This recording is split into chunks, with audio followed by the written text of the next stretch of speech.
did last night's game feel a lot like last year, just all the big plays Tacoma was getting? And you know, it was somewhat because we had a lot of miscommunication, and we've had some of that this year, but not nearly to that degree.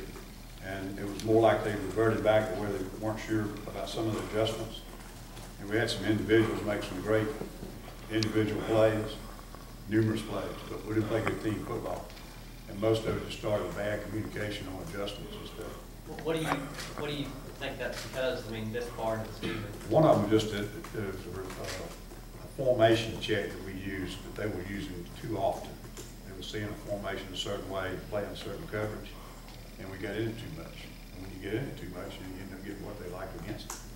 But we had one. We had to check the defense, give a touchdown because two guys didn't get it off the sideline.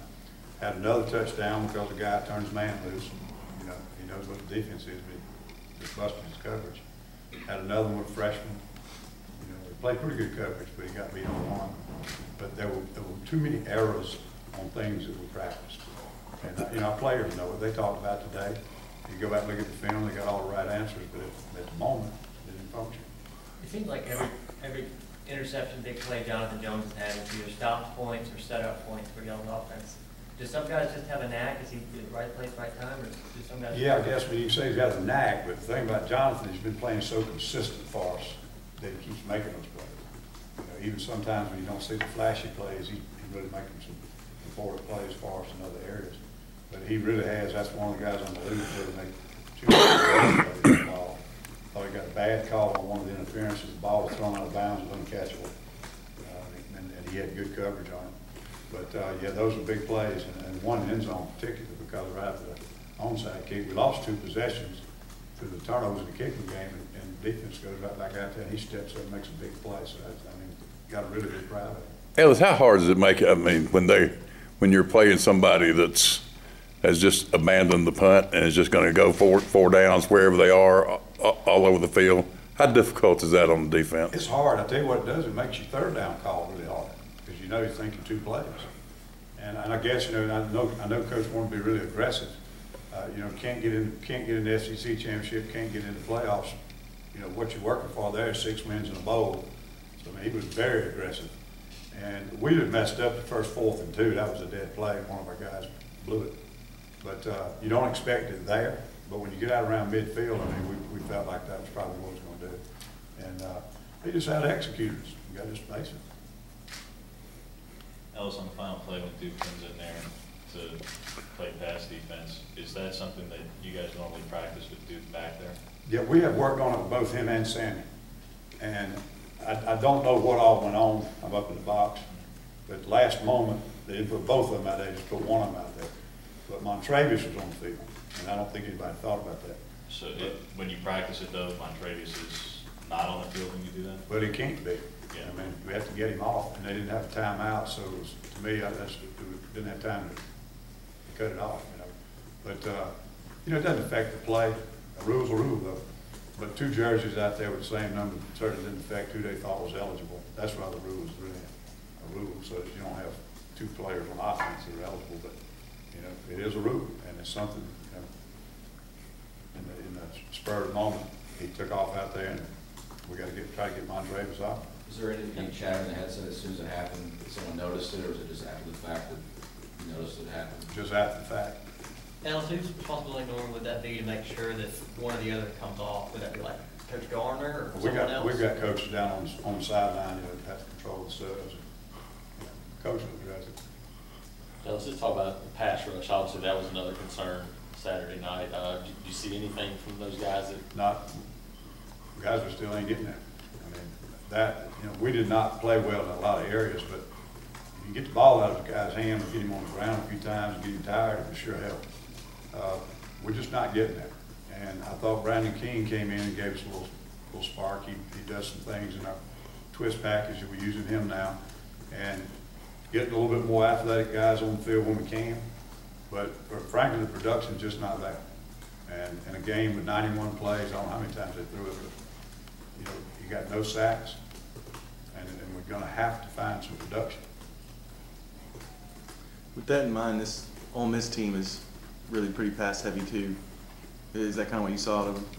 They are statistically, and I've noticed that just kind of looking at the stats. I've watched about 3 games on them, but their passing game's a little different. The coach is a drop back pocket guy, and Ole Miss is going to be a little bit more play action. The ball's going to come out quick. But their timing on it is just unbelievable. But I don't mean to say pass rush is not important. It always is, but it won't be the same type of game in the fact that you got a guy drop back in the pocket, throwing balls down the field, combination routes and stuff like that. That's a little different. And you got to generate some pass rush on a quarterback. This is going to be more of a play action game. The ball coming out quick, and I bet they don't have many sacks because the ball does come out so quick. Have you, in all your time with Coach Spurrier, working for him, coaching against him, have you ever seen him just throw caution to the wind like he did in that game last night? I can't remember. Not as often. And I think, he'd never beaten Auburn. I know he'd really like to have done that. He's been in South Carolina. He's accomplished so much over that. But we expected a lot of it. We thought it'd be fake kicks, throw back to the quarterback, worked on it, blew it. Thought we'd get more trick formations. Didn't get many of those. But it didn't surprise me at all when you go for 4th down. And especially in some of the field zones. And then on 2 of them, we made great 3rd down plays, but we left it at 4th and 1, 4th and a half. So, your odds are pretty good there. But yeah, it was pretty aggressive when you're on 30-something, you go for 4th and 2 after a timeout or a quarter. Ellis, how much do you plan to utilize Ryan Applin, this week, game planning, scheming a little bit? He's going to watch tape with us. But, and I know Coach Malzahn knows the offense very well too, but when you play quarterback for a guy, you have a really good insight. He won't be able to tell us a whole lot that we don't see on film, but I think he will be able to kind of tell us what would he like to do if we do this, what would he be trying to attack us if we try this, and so forth. Only because he's only a couple of years removed from it, and both playing for Hugh and working with them last year, working with Bub. Would he ever take reps on the scout team, not necessarily in pads, but just to help appearances? He can't do it. Not legal.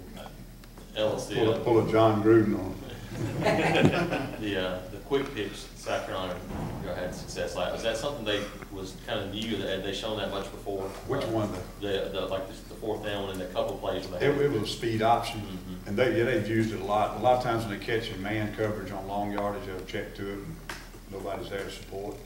And in fact, we were in man, the linebackers blew it. Didn't take the bat. But that's a check a lot of people use. 3rd and short, you just about got to get in man to cover the short routes. And a lot of people use that check. We've been hurt on it a little bit at State, and in Kansas State ran it. We had one big play against them. And it's just, shovel pass and speed option, you're going to get them. How has Jermaine looked back at practice? Has he moved on from special teams and the scout team? Why hasn't he? Not yet. Nothing changed. Anybody played well, other than Jonathan Jones? Frost had a lot of production. Had a couple of mistakes that I like for him to take back, and Casanova had a bunch of plays. I think Frost in double-digit tackles, pass breakup, tackle for loss, maybe 2 tackles for loss. Casanova had a pick, about 7, 8 tackles. They were productive. Where we weren't good, though, we didn't play real good, consistent football. And we had a lot of guys that I thought stepped up and made some big-time plays, but we just didn't have the consistency, and it came from a lot of communication mistakes, checks and adjustments. Ellis, Quantrell was like an all-SEC caliber receiver. How much better has he gotten when that was a sophomore when you guys saw him last year? It's hard for me to say. I've watched about 2 or 3 films, but I hadn't really studied them individually, like individuals. I just see a little more disciplined route running, and you got that age and that experience in the SEC. I'm sure he knows a lot more tricks and things. He's very difficult to cover, big, very physical, but he just looks like to me he's much more consistent in his routes and making plays. Have you had a chance to see why LSU was so effective yet? Have you watched it? Hadn't watched that one yet. We'll sit down and see that one tonight. Quick few more. From what you remember from last year's game, Bo had over 300 yards, a couple of touchdowns. Obviously, a lot of that was to Moncrief, who's no longer around, but still, he was very productive. Just what do you remember from the issues that you had in that game, and what can change, obviously beyond personnel, what can change for this week? One of them had a messed up coverage, hit a post. First big play that they hit was a post, and supposed to be a post player back there in the corner. It looked like the corner messed up, but he should have had some help. And another one I think was a fade route, just a long fade route down the sideline. But they were good throws, and I thought we did a real good job early in the game of controlling the run, and they went more to throwing the football. And I thought he did a great job. Now, we had some pass rush last year, and we got him on the ground 5 or 6 times, but if we don't generate something this year, it's gonna be a lot different. Is there a clear answer to what can make the pass rush better right now? These guys got to step up. You know, we don't have a waiver wire, can't trade any of them, but we've got to get some guys, put some production on the field. All right, Coach. Thank you.